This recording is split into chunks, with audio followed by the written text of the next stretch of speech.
Hey guys, Slater here, and this is what our house looks like now. This is the continuing process of the Skypod renovation. Been building this renovation portion for a little over a year now. Medyo matagal siya because may mga challenges talaga when it comes to renovation versus building from scratch. The original Skypod was built in 10 months. This one, 2 more months from now, hopefully matatapos na to. Actually, it's half done. Meron tayong mga areas na prioritize, papakita namin sa inyo. So in this video, we'll take a tour of all the things that we have changed, all the improvements that we have made, all the challenges, and all the headaches, papakita natin sa inyo today.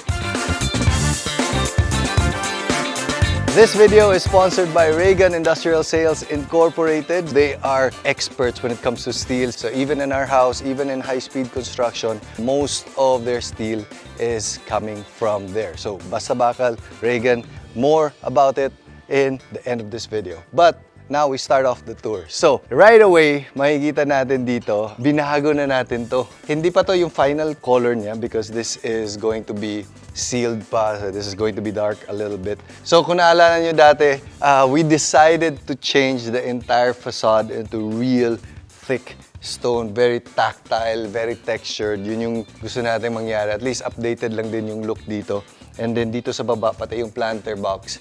Ganyan yan din. Sobrang thankful ako sa EuroAsia and their team kasi they were the ones who installed this. Ang hirap nito gawin.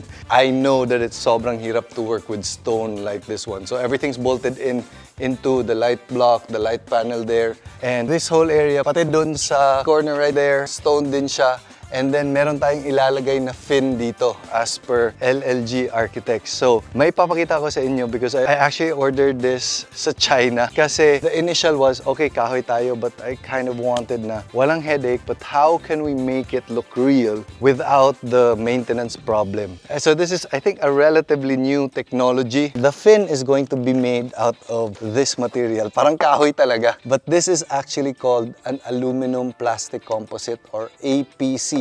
So dati may mga WPC, ngayon APC na, meaning there's a plastic layer outside that looks and feels like wood, and if you zoom in, meron pa tong mga grains na you can actually feel rough siya, yung tipong kahoy talaga, similar to yung grain ng plywood, pero sa loob may lining siya of an aluminum.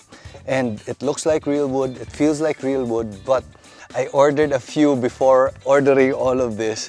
And I exposed it para sigurado lang, oh, hindi ba na-absorb, hindi ba nag-sustain. And so far, so good. Ito yung gagamitin natin for the louvers there. I think the louver will help soften up the stone, the black, and everything. So may warm balance lang siya. And if you come over here, ito na yung garage area natin. The original Skypod, wala pa tong second story. So ito, second story na there. And ito yung mga bakal na sinasabi natin. Those round columns, steel yun lahat. I like round na steel ang gagamitin, mas easier to finish, mas siguradong bilog na bilog talaga. So mas malinis siya tingnan. And then going into this area, ito yung sinasabi ko na half of the house is actually already done. Inuna natin yung sa service area so that hindi mahihirapan yung mga house angels natin. They have their place. Even with the cooking and the laundry and everything, bagong-bago na talaga dito lahat. So, yan. Oof. There.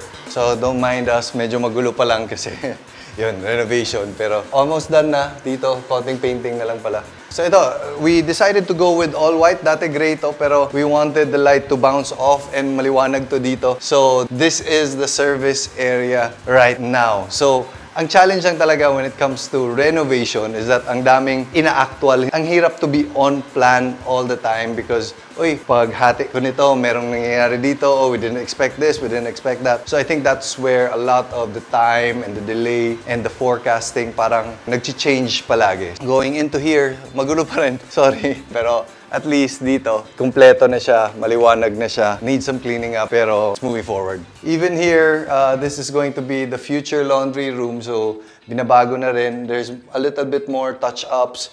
And ito may mga extra columns na kailangan hanapan namin ng paraan na mababalot natin, matatago natin so that it doesn't stick out like that. So that's where, oh, paano ba yung cabinetry babaguhin natin so that ito, babaguhin na naman yung design niya or even yung mga outlets babaguhin. So that's where all this time is taking. I think also it's because ang dami nating projects na ginagawa all the time. This has no project management or engineer, ako lang talaga. So whenever I'm out, a lot of people have to wait for me na, oh, Slater, ano na next, ano na next. I'm sure a lot of contractors can relate. Tapos na tong ceiling, oy sir, yung electrical, nakalimutan namin. So kailangan, hatiin na naman, okay, and revise na naman. And then magre-reklamo na naman yung mga nagpipaint ng ceiling. If I were to do it again, I would hire a new project management team, hindi ako mismo. Kasi it would make things smoother, especially knowing that I'm juggling a few things around. There's always proper coordination going on, which I think naman is happening better at our construction sites. Dito lang talaga, palaging nasa-sacrifice yung sariling project when it comes to, oy, kailangan ng tao dun na muna, dun yung focus. This tends to be an afterthought. Good thing na lang, now we designed this whole renovation that however long it takes, it doesn't disturb the life much in the main living space. So that's, I think, the one biggest advantage that we did with this new design na ditong area lang ang re-renovate natin. Papakita ko sa inyo mamaya kung paano siya tinatahian, how it's going to feel when everything is complete, but ito yung complete na portion. Everything here, more or less complete na yung mga, ano na lang, kung sa Bisaya pa, mga mumho. Pero dito, the whole Maid's quarter area is relatively complete. Again, few touch-ups na lang. Installing the mga ceilings na lang, yung mga lighting. But all the bathrooms, we have 3 bathrooms, I think, just for them. And then, wag na tayong pumasok kasi they have their private items there. They have their sala and they have like all their beds up in this space. So ito, pinaint na rin namin. This used to be driver's quarters. Extra storage lang siguro to after we're done. So this is basically the quote-unquote more or less finished area. Pero ito yung exciting part, the one that's going up the stairs. May papakita pala ako sa inyo guys. If you go to mga expensive luxury boutiques, nakikita natin that all their items are lit up properly without your eyes being drawn to the ceiling. We use the brand called Endo. Sila yung nag-sponsor nitong mga lights. If you're looking at it from an offset angle, mukha siyang hindi on. So at night, when our cars are parked here, parang umiilaw lang yung kotse. Your eyes don't get drawn to the ceiling. Ito din yung ginamit natin sa hallway dito. So this is our clean kitchen behind this. So eventually, we'll knock this out and close this off so pasok na sa loob. Ngayon lang, when all the construction, it's easier to just pass through the outdoor so that the inside will not be disturbed. So dito tayo pupasok. This is going to be the hallway going up to the office on the left and the gym on the right. Ito yung ilaw na sinasabi ko. So when you turn it on, halos pinlight lang talaga siya. So sometimes a lighting designer will design it na, does it spread really wide or does it project so that it can go the whole depth of the space? So saktong pagpili nito sa lights din. Anyway, yun yung pinaka-importante sa amin ni Chris, that we have our own space, we work without the noise of the kids, and then we have our own gym, and then eventually yung sa loob will be converted into a library. Yung parang coffee nook, library, yung existing gym. But for now, akyat muna tayo. When you are here, you are greeted with this large panel, sintered stone. It's textured. I don't know if it shows on the camera, pero may konting sparkle pa to na if the light hits it just right. So, pagpasok nito, the wall, the flooring, the railings, ito is a mock-up that we did. So, the railing will look like that. The stone will fold and back here. And then may ilaw to dito. And then back to the stone, and the stone, all the way up to the ceiling. Parang pumasok ka sa isang stone na ganito. And again, Euro-Asia to. This is Neolith, sintered stone. I'd like to again commend them. Sobrang hirap nito. To install this with this kind of alignment, ganito kalaki, sobrang bigat. It's not easy, but not only that, even dito sa yung pag-slice ng large format na sintered stone. To get this just right, I know it's almost like art. Nakikita ko sila na parang I wouldn't even know where to begin to instruct someone who's not skilled in this trade. So, ito yun. One other thing, baka gusto nyong gayahin sa bahay nyo, itong line dito. Sila lang nagturo din sa akin ito. Pag akyat mo, there's a connection, syempre, from one panel to the other. Ang ginawa nila, this line here, naka-project na yun dito. So, yung tiles dito na buo, match siya dito So the lines are not dito and then awkward on the other side. Pantay talaga siya, all the way. So every time you step, pantay. Ito, minatch na to dito. So you see a line here, match din to. And then dito na naman. So, ang maganda with working with higher-end brand like sila EuroAsia, they provide this, they know how to install it, number one. They also have a complete system for it to be very, very seamless. So this is what it would look like when it's all complete. This is the jointing that they've done. Mukhang walang joint. Ngayon, kitang-kita pa, di ba? But based on that, monolithic talaga to when it's done.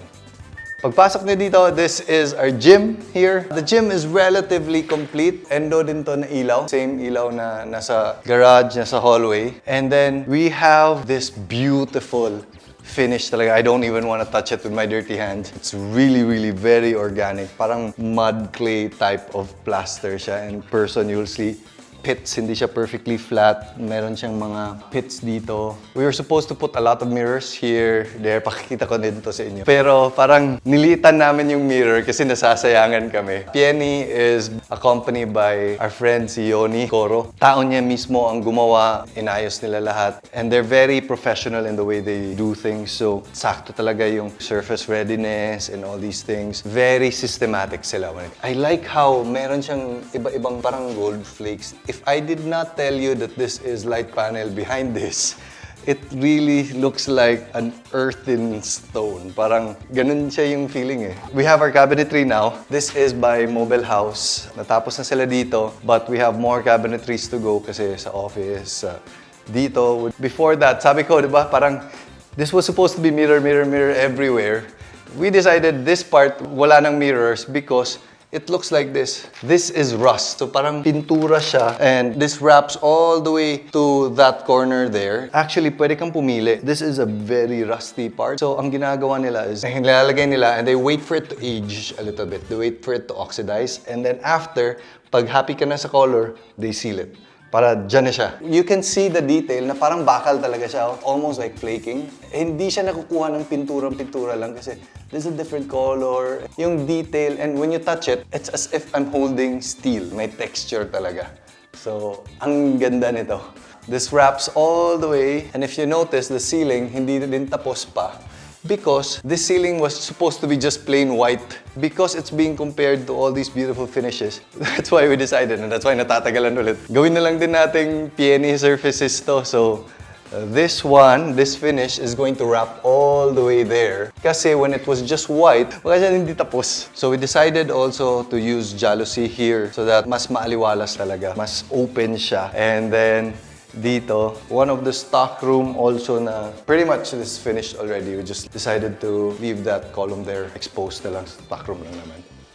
This is going to be a bathroom. In our head is like eventually Scott, maybe when they're teenagers, Mommy, I want a bigger room, blah, blah, blah. Also, when we designed this is like a junior master suite. If I were to convert this into a bedroom, the space is there already. They have the bathroom, they have the shower, and then this would be the walk-in closet. Unlikely, but that's kind of like our parang dinesign na namin into it. So this is going to be the gym area. And then this is going to be the office. So we're using a Carrier Slim pala. So this one is a very slim profile na air conditioning.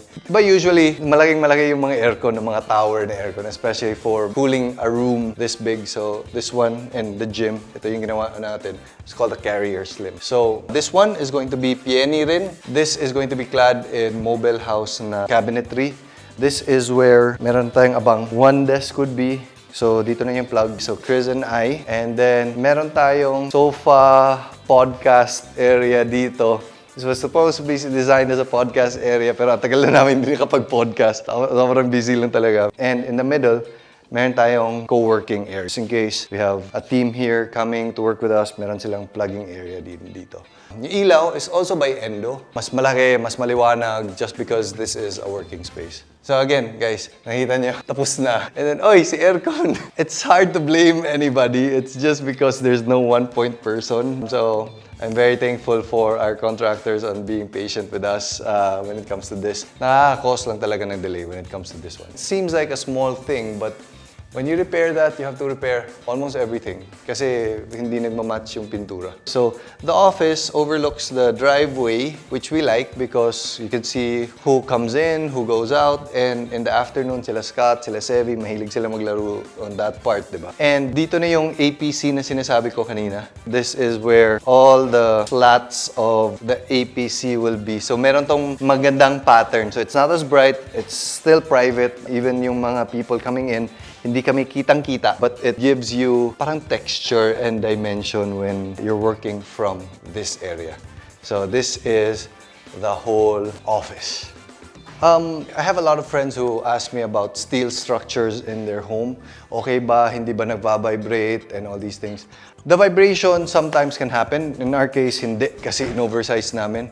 But if it vibrates, try to see what would happen when all the furnitures are there, and all the cabinetry and punong-puno na yung bahay, most likely, the vibrations would stop. If it's designed properly, there's a good chance na may load na kasi siya, na nabibigatan na siya, may parang insulation factor na rin siya. It doesn't vibrate as much now.